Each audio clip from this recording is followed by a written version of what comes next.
गोंद के लड्डू टेस्टी होने के साथ साथ हेल्दी भी होते हैं।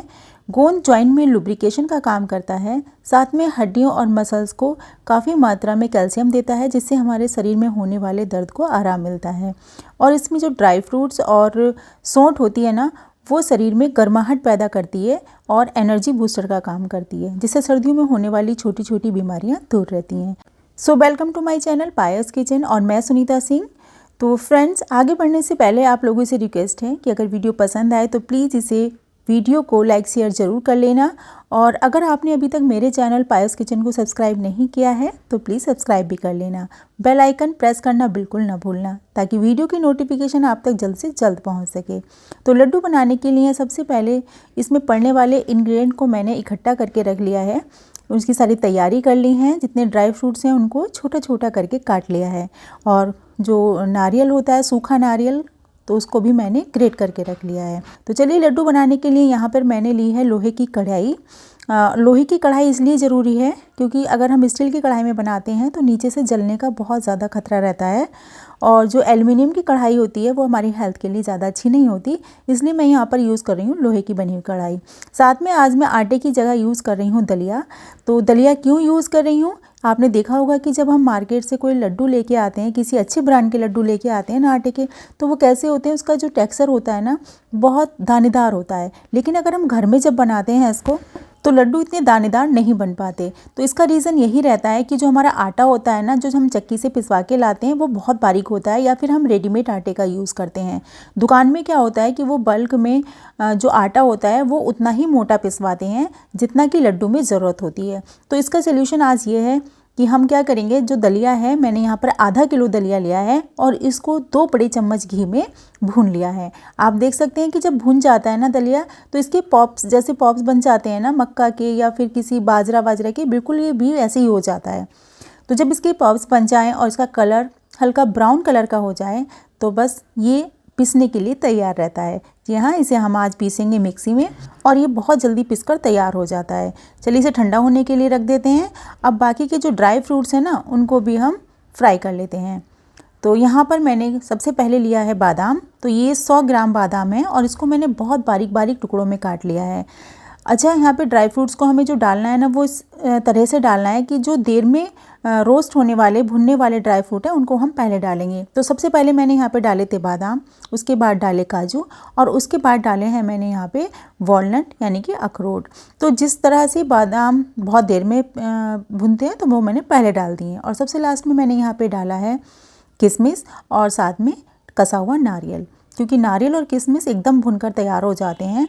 अब इसे हम मीडियम टू स्लो फ्लेम पर लगातार कंटिन्यू इसी तरह चलाते हुए भूनते रहेंगे।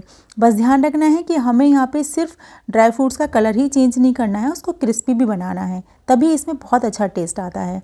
तो देखिए, यहाँ पर लगभग ये सब चीज़ें भुन चुकी हैं, सारे ड्राई फ्रूट्स भुन चुके हैं। कितना प्यारा कलर आया है, बहुत हल्का सुनहरा सा। अब इसमें हम ऐड कर लेंगे 10 ग्राम कुटी हुई काली मिर्च और 50 ग्राम पिसी हुई सौंठ। ये 2 इंग्रेडिएंट डालना बहुत ज़रूरी है। इससे जो लड्डू की तासीर है ना, वो काफ़ी गर्म रहती है और सर्दियों में बहुत फ़ायदेमंद रहती है। जैसे सर्दियों में होने वाले जोड़ों के दर्द और शरीर में मांसपेशियों में होने वाले दर्द को काफ़ी आराम मिलता है। तो देखिए, यहाँ पर ये सारी चीज़ें भूनकर बिल्कुल तैयार हो गई हैं और मैंने यहाँ पर गैस एकदम बंद कर दी है। और बंद करने के बाद भी हमें इसे कंटिन्यू चलाते रहना है जब तक कि हम इसे दूसरे बर्तन में ट्रांसफ़र ना कर लें। तो मैंने यहाँ पे लड्डू मिलाने के लिए एक चौड़ी सी परात ली है और सारे जो ड्राई फ्रूट्स हैं भुने हुए, इनको इसमें ट्रांसफ़र कर दिया है। इसको फैला के रख देंगे ठंडा होने तक। अब फ्राई कर लेते हैं लड्डुओं के मेन इंग्रेडिएंट को, जी हाँ, गोंद को। तो गोंद को फ्राई करने के लिए यहाँ पर मैंने 5 बड़े चम्मच भरकर देसी घी डाला है। सारे लड्डुओं में 250 ग्राम देसी घी का यूज़ हुआ है और जगह जगह मैंने कभी 2 चम्मच, कभी 1 चम्मच और कभी ये 4-5 चम्मच घी का यूज़ किया है। तो इसे आप अपने अकॉर्डिंग जैसे जैसे आपको ज़रूरत हो वैसे वैसे डालते रहेंगे।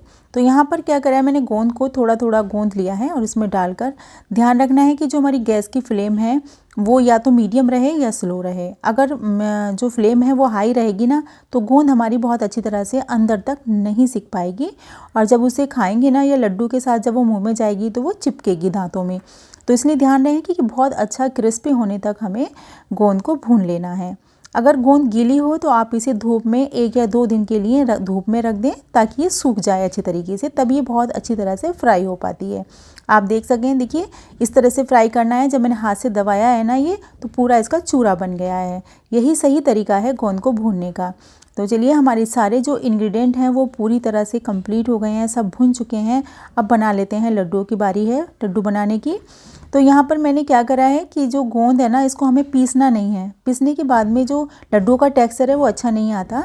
तो मैंने क्या करा है, गिलास लिया है जिसका जो तला है वो फ्लैट है, और उसको इस तरह से देखिए दबा दबा कर जो सारी गोंद है ना, इसको इस तरह फोड़ लेंगे। इससे क्या होगा, गोंद का पाउडर नहीं बनेगा। गोंद कहीं मोटी रहेगी और कहीं बारीक हो जाएगी। अगर हम इसे मिक्सी में डालकर पीसेंगे तो एकदम फाइन पाउडर बन जाएगा और हमारे लड्डू का टेक्सचर अच्छा नहीं रहेगा।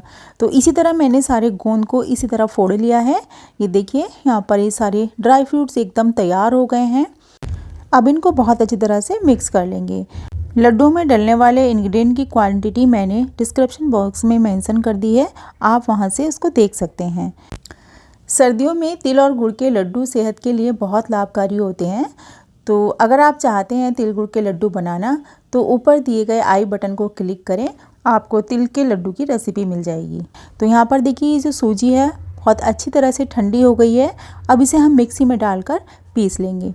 तो इसे पीसने में बहुत ज़्यादा टाइम नहीं लगता है, और इसे हम चाहे कितना भी फाइन पीस लेंगे ना, ये फिर भी दानेदार रहेगी। तो इसलिए सूजी से लड्डू एक बार ज़रूर बना कर देखें। ये टेस्ट में भी बहुत अच्छे होते हैं और टेक्सचर में भी बहुत अच्छे होते हैं। यहाँ एक बैच को पीसने में 1 मिनट से भी कम का टाइम लगा है, और देखिए सूजी एकदम फाइन पाउडर बनकर तैयार हो गया है। बहुत ही अच्छा टेक्सचर आया है इसका, हल्का दरदरा सा। बस हमें इसी तरह का आटा चाहिए होता है लड्डू बनाने के लिए। तो ये बहुत ही परफेक्ट आइडिया है ये, आप इसको एक बार ज़रूर ट्राई करें। तो अब इसको भी हम उन्हीं ड्राई फ्रूट्स में मिक्स कर लेंगे। तो देखिए, मैंने सारे सूजी को यहाँ पर एकदम पीस कर इसका फाइन पाउडर बनाकर इसमें मिक्स कर लिया है, और इसे अब बहुत अच्छी तरह से हम हाथों से मिक्स कर लेंगे। कहीं ऐसा ना हो कि कहीं पे आटा है और कहीं पे ड्राई फ्रूट्स इकट्ठे हैं, ऐसा नहीं होना चाहिए। इसलिए इसको बहुत अच्छी तरह से दोनों हाथों से मिक्स कर लेंगे। चलिए, ये सारे काम तैयार हो चुके हैं। अब हमारा जो लड्डू बनाने का जो 90% का काम है ना, वो यहाँ पर कंप्लीट हो गया है। अब इस मिक्सचर को हम एक मुट्ठी में इस तरह से बांध कर देख लेंगे। अगर ये बंध जाता है ना, तो इसमें घी की क्वांटिटी एकदम सही है, और ऐसा नहीं है, अभी इसमें और भी हम डाल सकते हैं, इससे इसका टेस्ट बहुत अच्छा आएगा।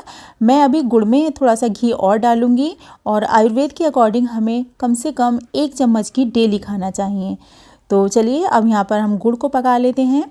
तो गुड़ को हमें सिर्फ यहाँ पर गर्म करके मेल्ट करना है, उसकी चाशनी नहीं बनानी है। तो इसके लिए मैंने आधा गिलास से भी कम पानी लिया है, और इसमें सारे गुड़ को, ये गुड़ की जो क्वांटिटी है वो है लगभग 800 ग्राम।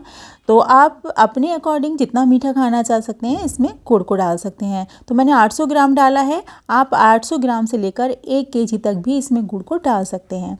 और इस गुड़ में मैंने 2 चम्मच भरकर डाला है देसी घी। जब गुड़ और देसी घी एक साथ पकते हैं ना, तो इसकी बहुत ही अच्छी खुशबू आती है, उसका टेस्ट भी बहुत अच्छा हो जाता है लड्डुओं में। तो यहाँ पर देखिए, सारा गुड़ जो है वो मेल्ट हो चुका है। बस हमें इसकी चाशनी नहीं पकानी है, इसी स्टेज पे हम गैस को ऑफ कर देंगे, और इसे मेल्टेड गुड़ को इसी जो मिक्सचर हमने तैयार किया है इसमें हम डाल देंगे। अब सारे मिक्सचर को हम इस तरह से चारों तरफ फैला लेंगे, और बीच में एक गड्ढा कर लेंगे, और इसी गड्ढे में हम मेल्टेड गुड़ को डाल देंगे। और गुड़ को डालने से पहले हमें एक छलनी भी तैयार रखनी है, क्योंकि जो पिघला हुआ गुड़ है इसे हम छान के लेंगे, क्योंकि गुड़ में बहुत ज़्यादा गंदगी भी रहती है कभी कभी, तो इसलिए छानना बहुत ज़रूरी है। अभी हमें बहुत केयरफुल रहना है, क्योंकि गुड़ बहुत ज़्यादा गर्म है, तो इसे हाथ से टच नहीं करेंगे। किसी स्पैचुला या फिर जो पलटे आता है ना, उसकी हेल्प से हम साइड वाला जो मिक्सचर है वो बीच में इस तरह से डालते रहेंगे। इससे क्या होगा, सारा मिक्सचर और गुड़ एक साथ मिक्स हो जाएगा।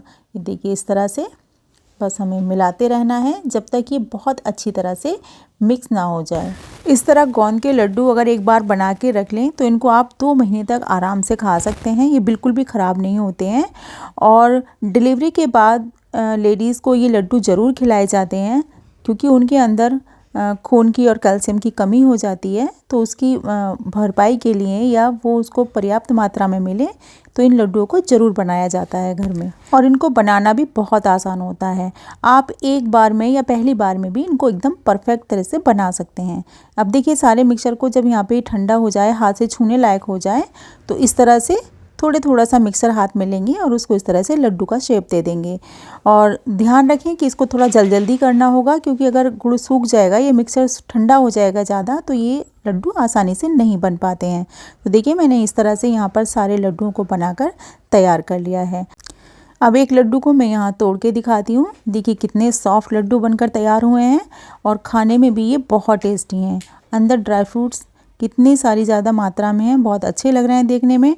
तो आप भी अपने घर में इस तरह से एक बार ये लड्डू ज़रूर बनाकर देखिए। अगर आपने इससे पहले भी ये लड्डू बनाए हैं घर में, तो किस तरह से बनाए हैं कमेंट्स बॉक्स में लिखकर ज़रूर बताएं। तो फिर मिलते हैं हम नेक्स्ट वीडियो में एक नई रेसिपी के साथ। तब तक के लिए बाय बाय, हैप्पी कुकिंग।